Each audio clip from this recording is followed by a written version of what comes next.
From a fallout shelter in Hollywood, it's the Tom Leykis Show. Holy buckets. And now, here he is, Tom Leykis. Thank you for tuning in to the Tom Leykis Show. This is where America gets together to talk about the issues you really care about. It's at every time on a radio talk program.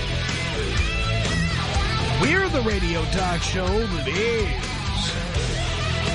not hosted by a right-wing wacko or a convicted felon. No, I am your host. Write down our telephone number. You're going to need it. It's 1-800-5800-TOM. 1-800-5800-866. The Tom Leykis Show, powered by Knight Rider, an original 2-hour movie event, Sunday night, February 17th at 9, 8 Central, only on NBC TV. Thank you for tuning in. Thanks for being part of our program. Here we are together again on the radio. I haven't done this in years. I am devoting an entire program to an article that many of you have sent to me. There's so much here to talk about and so little time. So I'm going to read the article to you. And I ask that you pay strict attention. The reason I ask that you pay strict attention is because I know how people use radio. I know that I'm in the background while you're doing something else. And the result is that you may only hear every fourth word I say. In this case, I need your full attention. I need you to stop what you're doing. And I'm not kidding about this. I need you to stop what you're doing. And I need you to turn the volume up.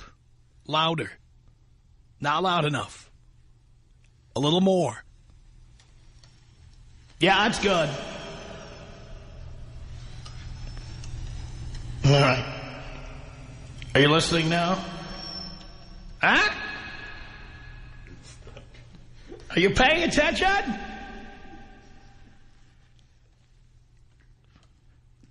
Good.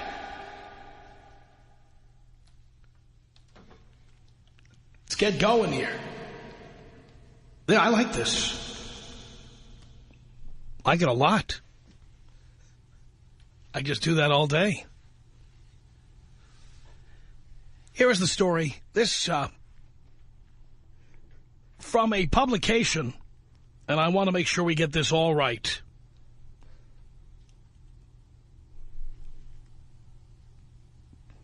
This is from a publication called City Journal. And Kay Hymowitz, who we've mentioned on the air before, is a contributing editor of City Journal and the William E. Simon Fellow at the Manhattan Institute. It says here her latest book is Marriage and Caste in America. All right. I want you to know what we're reading here. I want you to know what you're getting. Here is the piece. It appeared in various places, and the Dallas Morning News is one of the places where it appeared, and many listeners in Dallas sent this right in. So thank you to all of you. It's called Child Man in the Promised Land. The subheading says, today's single young men hang out in a hormonal limbo between adolescence and adulthood. Here's the piece. It's 1965, and you're a 26-year-old white guy. You have a factory job, or maybe you work for an insurance broker. Either way, you're married, probably have been for a few years now. You met your wife in high school, where she was in your sister's class. You've already got one kid with another on the way. For now, you're renting an apartment in your parents' 2-family house, but you're saving up for a 3-bedroom ranch house in the next town. Yup. You're an adult. Now meet the 21st century you, also 26.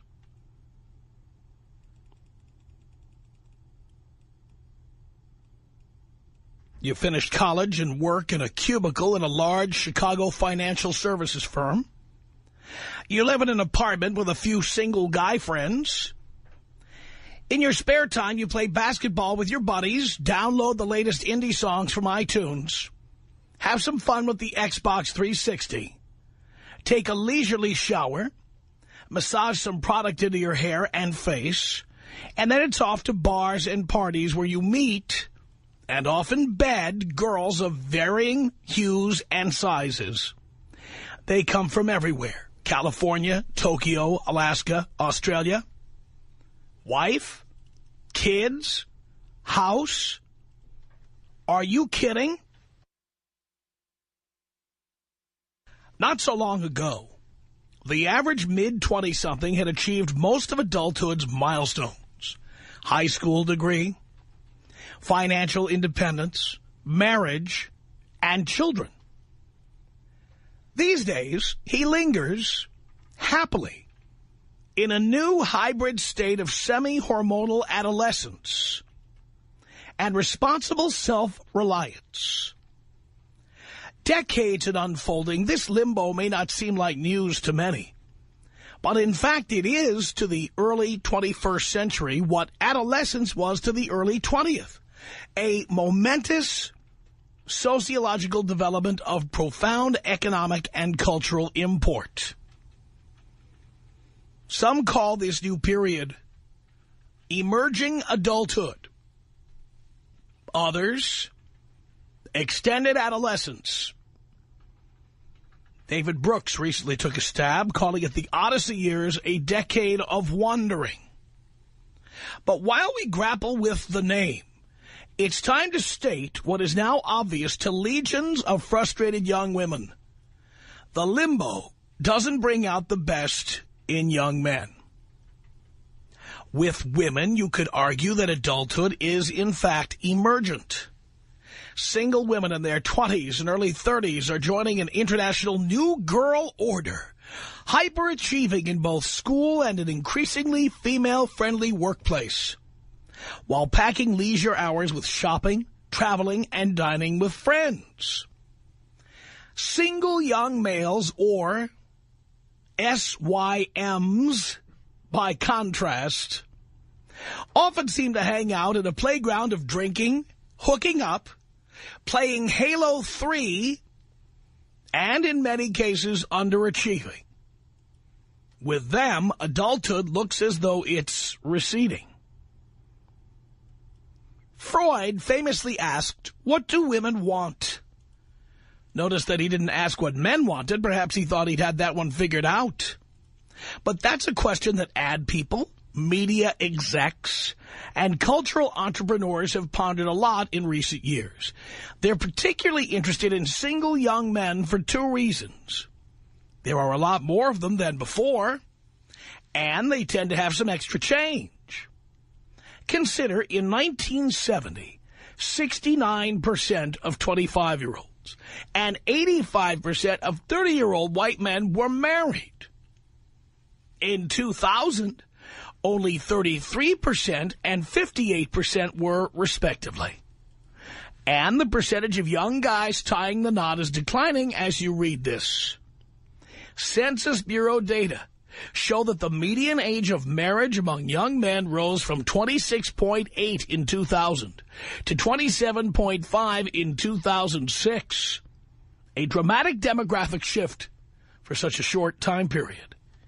That adds up to tens of millions more young men blissfully free of mortgages, wives, and child care bills. Historically, marketers have found this group an elusive audience. The phrase is permanently affixed to men between 18 and 34 in ad speak, largely immune to the pleasures of magazines and television, as well as to shopping expeditions for the products advertised there. But by the mid-1990s, as SYM ranks swelled, marketers began to get their number. One signal moment came in April 1997 when Maxim, a popular British lad magazine, hit American shores. Maxim strove to be the anti-Playboy and Esquire. Bad boy owner Felix Dennis sniffed at celebrity publishers with their tired formulas. Instead, he later observed, the magazine's creators adopted the, quote, astonishing methodology of asking our readers what they wanted and then supplying it. And what did those readers, male, unmarried, median age 26, median household income $60,000 or so, want? As the philosophers would say, duh. Maxim plastered covers and features with pouty-lipped, tousled-haired pin-ups and lacy underwear, and in case that didn't do the trick, block-lettered promises of sex, lust, naughty, and it worked. More than any men's magazine before or since, Maxim grabbed that elusive 18 to 34-year-old single college-educated guy market and soon boasted about 2.5 million readers, more than GQ, Esquire, and Men's Journal combined. Victoria's Secret cover art doesn't fully explain the SYM's attraction to Maxim. After all, plenty of down-market venues had the sort of bodacious covers bound to trigger the young male's reptilian brain. No, what set Maxim apart from other men's mags was its voice. It was the sound of guys hanging around the Animal House living room, where put-downs are high-fived, gadgets are cool, rock stars, sports heroes, and cyborg battles are awesome. Jobs and Joni Mitchell suck, and babes are simply hot or not. Are there any cool jobs related to beer? A reader's letter asks in a recent issue. Answer, brand manager, beer tester, and brewmaster. Maxim asked the SYM what he wanted and learned that he didn't want to grow up. Whatever else you might say about Playboy or Esquire, they tried to project the image of a cultured and au courant fellow. As Hefner, famously and from today's cultural vantage point, risibly wrote in an early Playboy, his ideal reader enjoyed, quote, inviting a female acquaintance in for a quiet discussion of Picasso, Nietzsche, jazz, sex. Hearing this, the Maxim dude would want to hurl. He'd like to forget that he ever went to school. Maxim happily obliges. The editors try to keep readers' minds from wandering with articles like Confessions of a Strip Club Bouncer. But they rely heavily on picture-laden features promoting the latest skateboards, video games, camcorders, and other tech products, along with an occasional Q&A with, say, Kid Rock, all with the bare minimum of print required to distinguish a magazine from a shopping catalog or pin-up calendar. Playboy's philosophy may not have been Aristotle, but it was an attempt of sorts to define the good life. The Maxim reader prefers lists, which make up in brevity what they lose in thought. 10 greatest video game heroes of all time, the 5 unsexiest women alive, 16 people who look like they absolutely reek, and so on. Still, Maxim is far from dumb, as its self-mockery proves. The Maxim child man prides himself on his lack of pretense, his unapologetic guyness. The magazine subtext seems to be, we're just a bunch of horny, insensitive guys. So what? What else to make of an article entitled, How to Make Your Girlfriend Think Her Cat's Death Was an Accident? The only thing worse than a show about doctors is a show about sappy chick doctors we're forced to watch, or else our girlfriends won't have sex with us, the editors grumble about the popular with women Grey's Anatomy. The Maxim child man voice has gone mainstream, which may explain why the magazine sales were flat enough for Dennis to sell it last summer. You're that 26-year-old who wants sophomoric fun and macho action? Now the culture has a groaning table of entertainment with your name on it. Start with the many movies available in every guy-friendly genre. Sci-fi flicks like Transformers, action and crime movies like American Gangster, comedies like Superbad, and the seemingly endless line of films starring Adam Sandler, Jim Carrey, and the Frat Pack, as USA Today dubbed the group of young male comedians that includes Will Ferrell, Ben Stiller, Vince Vaughn, Owen and Luke Wilson, Jack Black, and Steve Carell. With a talent for crude physical comedy, gleeful juvenility, and self-humiliation, the Frat Packers are the child man counterparts to the more conventional leads like George Clooney and Brad Pitt, whom women and Esquire editors love. In Old School, three guys in their 30s decide to start a college fraternity. Frank the Tank, the moniker refers to his capacity for alcohol, played by Ferrell, flashes his saggy white derriere streaking through the college town. The scene is a child man classic. In 2005's The 40-Year-Old Virgin, Carell plays a middle-aged nerd with a large action figure collection, but no action. In one guy-favorite scene, a beautician painfully waxes Carell's hirsute chest. As Carell pointed out later, this was, quote, a guy thing, this sadistic nature that men have to see other men in non-life-threatening pain. Even though the networks must be more restrained, television also has plenty of stupid fun, as Maxim calls a regular feature. Gross-out humor and even low-level sadism for child man viewers. This state of affairs is newer than you might think.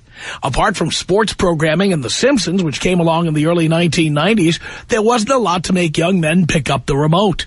Most primetime television appealed to women and families whose sensibilities were as alien to dudes as finger bowls.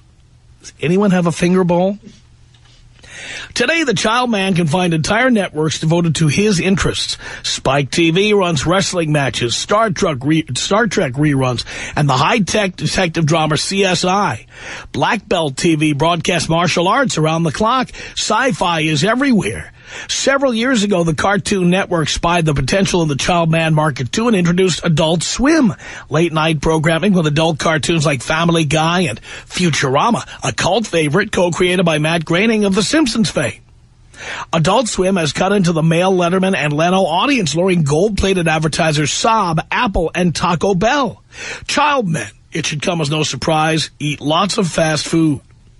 One can also lay the success of cable giant Comedy Central at the child man's sneakered foot. In its early 90s infancy, Comedy Central had old movie comedies, some stand-up acts, and few viewers. The next several years brought some buzz with shows like Politically Incorrect. But it was in 1997, the same year that Maxim arrived in America, by the way, the same year the Tom Leykis Show arrived at 97.1 Free FM, that the network struck gold with a cartoon series starring a group of foul-mouthed 8-year-old boys. With its cutting subversion of all that's sacred and polite, South Park was like a dog whistle that only SYMs could hear. The show became the highest-rated cable series in that age group. In 1999, the network followed up with The Man Show, famous for its juggies, half-naked women with exceptionally large, juggies. Interviews with porn stars, drinking songs, and a jingle that advised quit your job and light a fart, yank your favorite private part. It was like Maxim for TV, one network executive told Media Life. Comedy Central's viewers, almost two-thirds of the male, have made both The Daily Show and Colbert Report cultural touchstones and launched the careers of stars like Bill Maher, Jimmy Kimmel, Dave Chappelle, and most notably Daily Show anchor Jon Stewart, who has already hosted the Academy Awards and is set to do so again, a perfect symbol of the mainstreaming of the SYM sensibility. Nothing attests more to the SYM's growing economic and cultural might than video games do. Once upon a time, video games were for little boys and girls. Well, mostly little boys who loved their Nintendo so much, the lament went, that they no longer played ball outside. These boys have grown up to be child man gamers, turning a niche industry into a $12 billion powerhouse. Men between the ages of 18 and 34 are now the biggest gamers, according to Nielsen Media. Almost half, 48.2% of American males in that age bracket had used a console during the last quarter of 2006 and did so on average 2 hours and 43 minutes per day. That's 13 minutes longer than 12 to 17-year-olds who evidently have more responsibilities than today's 20-somethings. Gaming, online games, as well as news and information about games, often registers in the top category in monthly surveys of Internet usage. And the child man's home sweet media home is the Internet, where no meddling censors or nervous advertisers deflect his desires. Some sites like mensnewsdaily.com are edgy news providers.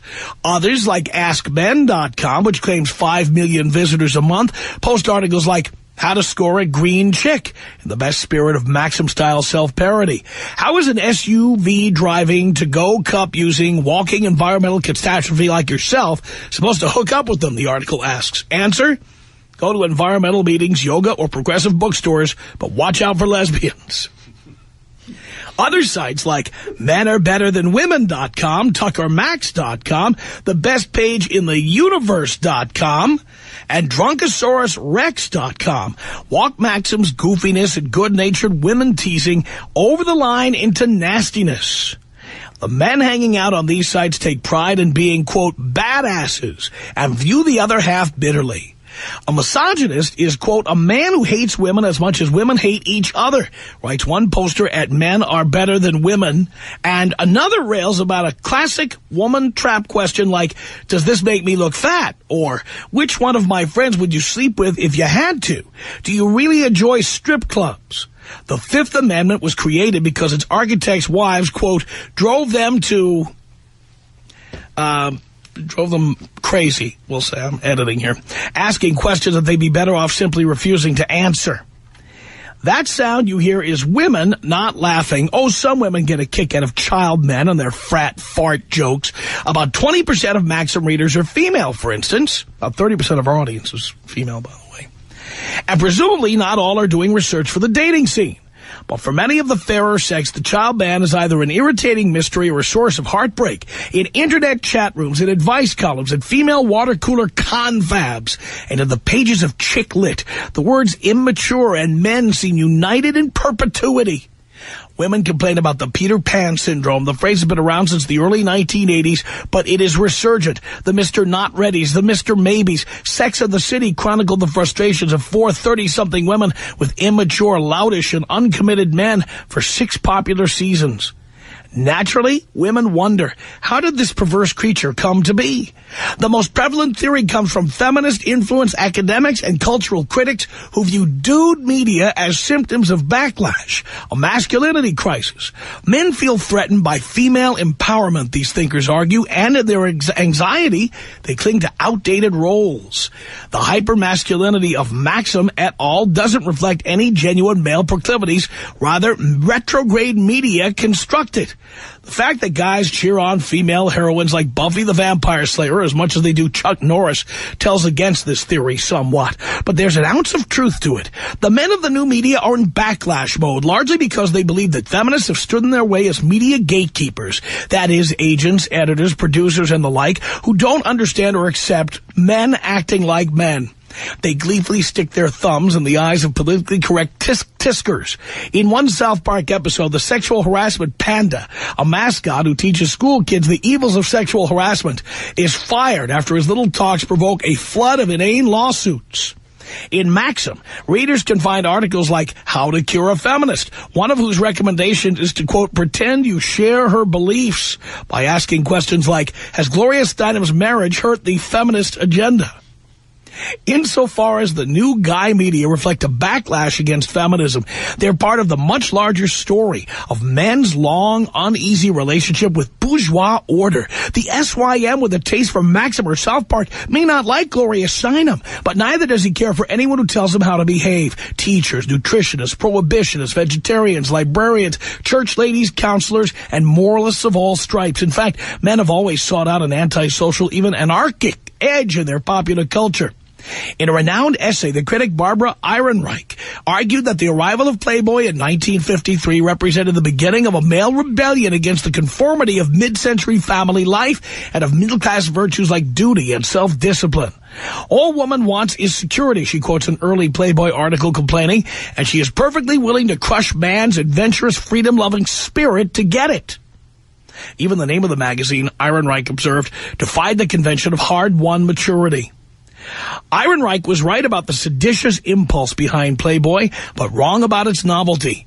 Male resistance to bourgeois domesticity had been going on since the bourgeoisie went domestic. In A Man's Place, historian John Tosh locates the rebellion's roots in the early 19th century, when middle-class expectations for men began to shift away from the patriarchal aloofness of the bad old days. Under the newer bourgeois regime, the home was to be a haven in a heartless world in which affection and intimacy were guiding virtues. But in Tosh's telling, it didn't take long before men vented frustrations with bourgeois domestication. They went looking for excitement and male camaraderie in empire building, in adventure novels by authors like Robert Louis Stevenson, and in going to the club. By the early 20th century, the emerging mass market in the U.S. offered new outlets for the virile urges that sat awkwardly in the bourgeois parlor, hence titles like Field and Stream and Man's Adventure, as well as steamy affair like Escapade and Caper. When television sets came on the market in the late 1940s, it was the airing of heavyweight fights and football games that led Dad to make the big purchase. To this day, sports events, the battlefield made civilized, glue him to the Barcalounger when he should be folding the laundry. But this history suggests an uncomfortable fact about the new SYM. He's immature because he can be. We can argue endlessly about whether masculinity is natural or constructed, whether men are innately promiscuous, restless, and slobby, or socialized to be that way. But there's no denying the lesson of today's media marketplace. Give young men a choice between serious drama on one hand and Victoria's Secret models, battling cyborgs, exploding toilets, and the NFL on the other, and it's the models, cyborgs, toilets, and football by a mile. For whatever reason, adolescence appears to be the young man's default state, proving what anthropologists have discovered in cultures everywhere. It is marriage and children that turn boys into men. Now that the SYM can put family off into the hazily distant future, he can and will try to stay a child man.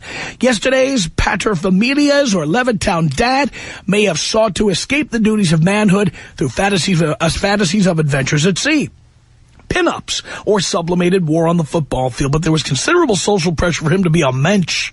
Not only is no one asking that today's 20 or 30-something become a responsible husband and father, that is, grow up, but a freewheeling marketplace gives him everything that he needs to settle down in pig's heaven indefinitely. And that heaven can get pretty piggish. Take Tucker Max, whose eponymous website is a great favorite among his peers. In a previous age, Max would have been what was known as a catch, good-looking, ambitious. He graduated from the University of Chicago and Duke Law. But in a universe where child men can thrive, he has found it more to his liking and remarkably easy to pursue a different career path, professional a-hole. Max writes what he claims are true stories about my nights out, acting like an average 20-something, binge drinking. UrbanDictionary.com lists Tucker Max drunk, or TMD, as a synonym for falling down drunk, fighting, leaving vomit and fecal detritus for others to clean up, and above all, hooking up with random girls galore, sorority sisters, Vegas waitresses, Dallas lap dancers, and junior leaguers who are into erotic asphyxiation. Throughout his adventures, Max, like a toddler stuck somewhere around the Oedipal stage, remains fixated on his penis and his dumps. He is utterly giving without conscious female insecurity. It's the gift that keeps on giving. He writes about his efforts to undermine his praised self-esteem in order to seduce them more easily.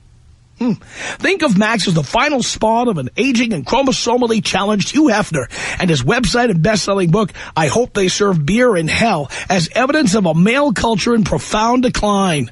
Playboy's aspirations toward refinement still hinted at the call of the ego and a culture with limits on male restiveness. Max, the child man who answers to no one except his fellow a-holes, is all in and proud of it. Now, I'm going to leave the rest of this because it is a long piece. It's challenging. We will link to it on our website, and you'll be able to read the entire piece yourself. Okay? But coming up, we're going to meet the author of this piece, Kay Hymowitz. She's joining us from Brooklyn, New York, and I'm going to ask her a bunch of questions because the guys she's talking about in this piece are guys that sound an awful lot like us. Tom Leykis. It's the Tom Leykis Show. Well, 1-800-5800-TOM. I read you the better part of this piece. It's a long piece. It's challenging to read, and you can read the whole piece It is online at any number of places, and we'll link through it, through our website to it as well, so you can see it and read it for yourself. Well, we are joined by the article's author.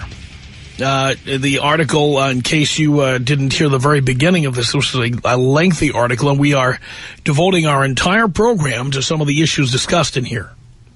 It's called Child Man in the Promised Land, and the author is Kay Hymowitz of Brooklyn, New York, and she joins us now. Thank you for being with us.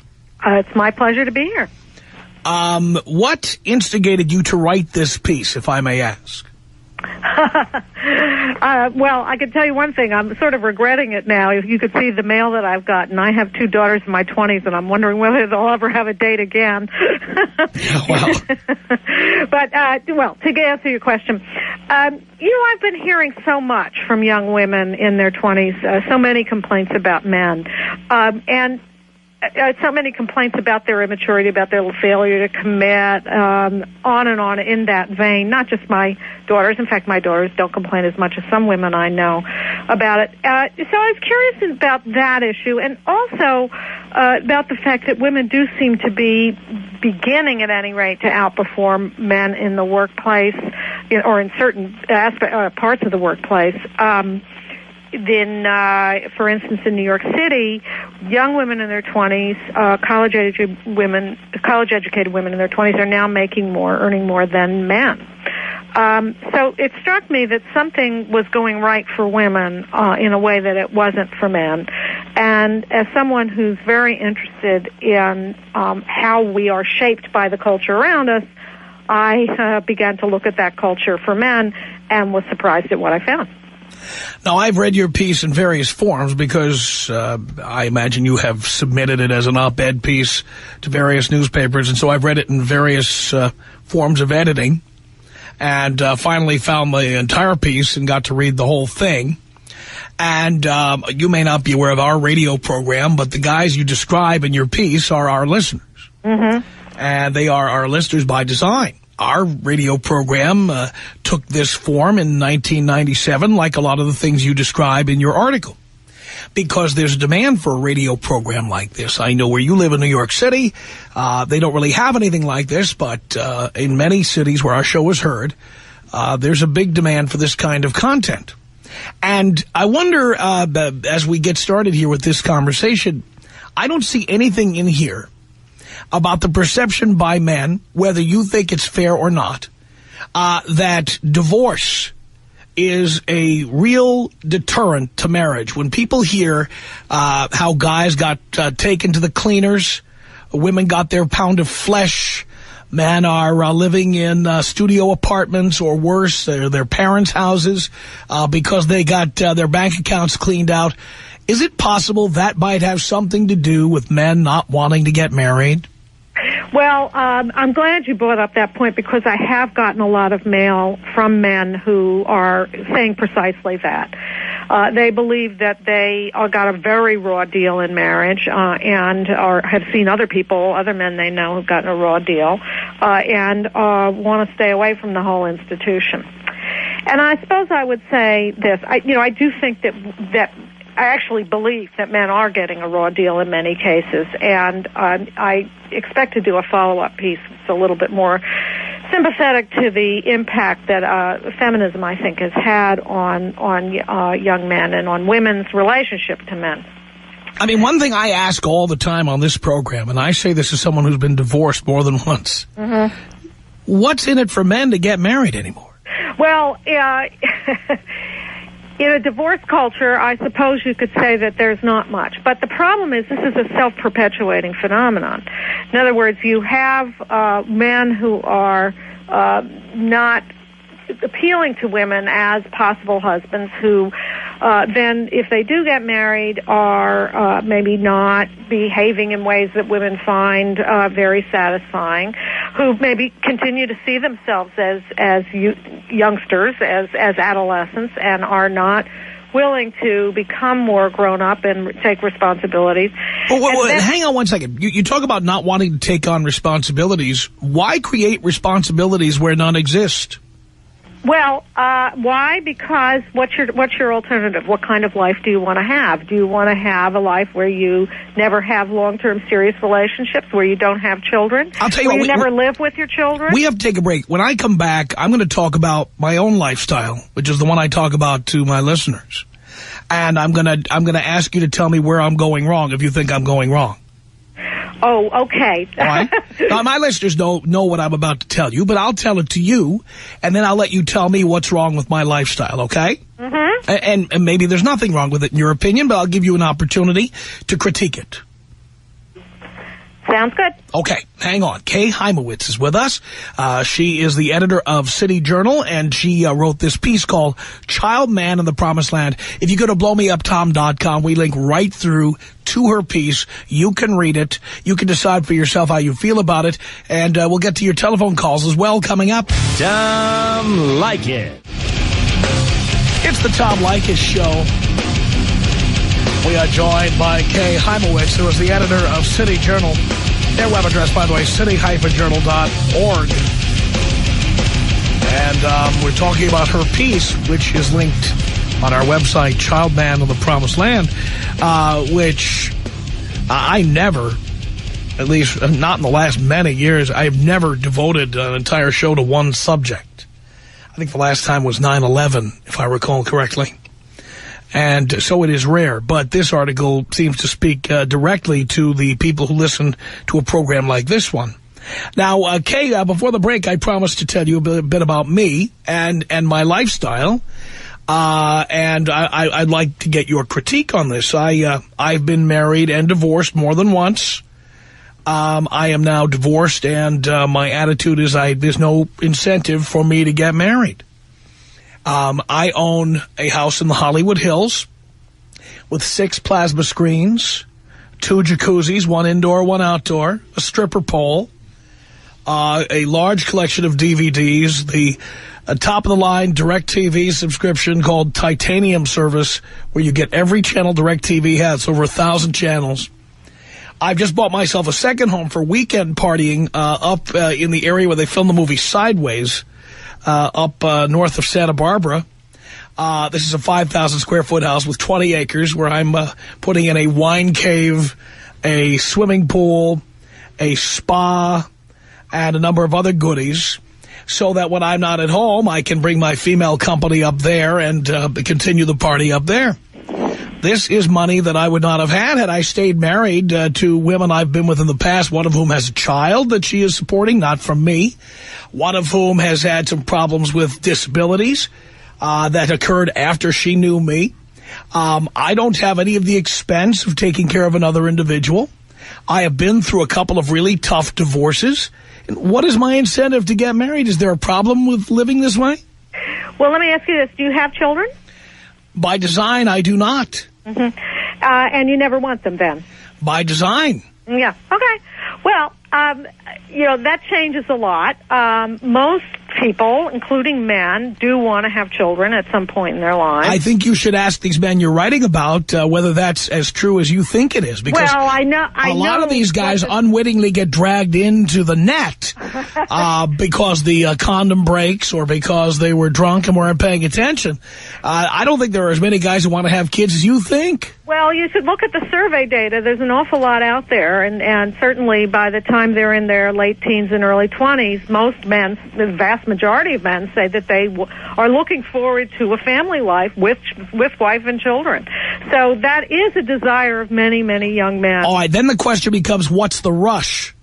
Well, I kind of agree with you about that. I think that there shouldn't be too much of a rush because there are all kinds of reasons to delay marriage these days.